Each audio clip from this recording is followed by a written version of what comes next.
From Neural Newscast, this is Prime Cyber Insights, intelligence for defenders, leaders, and decision-makers.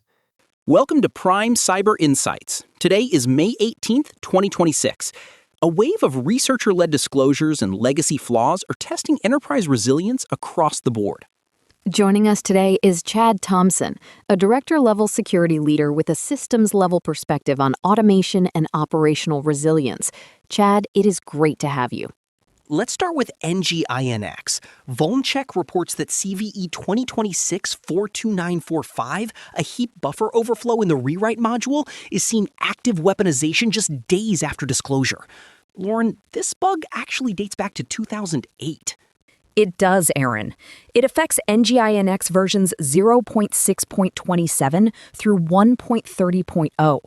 While reliable RCE requires ASLR to be disabled, the worker process crash is a trivial DOS.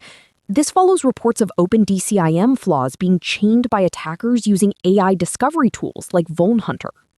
Chad, we're seeing this tension boil over, with researchers like Chaotic Eclipse leaking the MiniPlasma Windows 0 day and reports of silent patches in Azure. From a systems perspective, how does this breakdown in researcher-vendor coordination impact enterprise risk? Aaron, the Azure Backup for A-K-S case represents a critical visibility gap. When a vendor modifies permission checks without issuing a CVE, defenders cannot track their historical exposure window. If you granted the backup contributor role between March and May, you were potentially vulnerable to privilege escalation, but without an advisory, that risk remains unquantified. We are also seeing a shift in the speed of the exploit cycle. AI tools now automate the search for vulnerable installations, as seen in the targeting of OpenDCIM and NGINX. The grace period between disclosure and scanning has effectively vanished. For a systems leader, manual patching is no longer viable. Attacker automation must be met with automated policy enforcement. Finally, we have to look at the physical layer. Recent reports on subsea cables show that 48 island nations rely on just over 100 cables.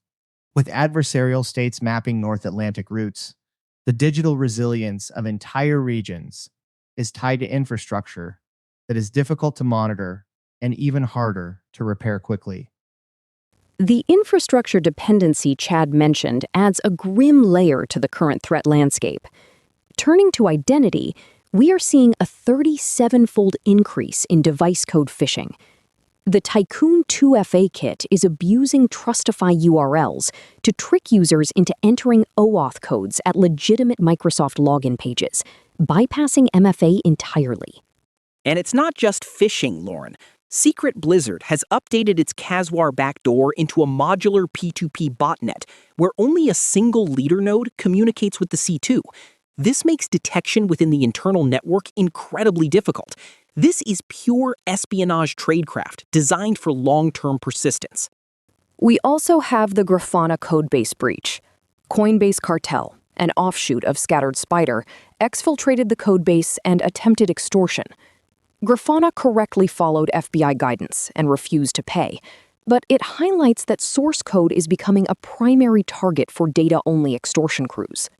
Tactically, admins need to prioritize 2026 Cape Verde Escudos 42,897 for Exchange OWA and consider disabling OAuth device code flows if they aren't strictly necessary.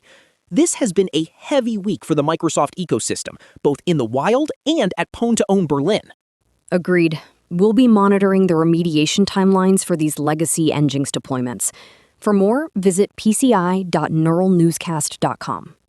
Neural Newscast is AI-assisted, human-reviewed. View our AI transparency policy at neuralnewscast.com. This program is for informational purposes only and does not constitute legal or professional advice. Join us next time in the briefing room on Prime Cyber Insights. This has been Prime Cyber Insights on Neural Newscast, intelligence for defenders, leaders, and decision-makers.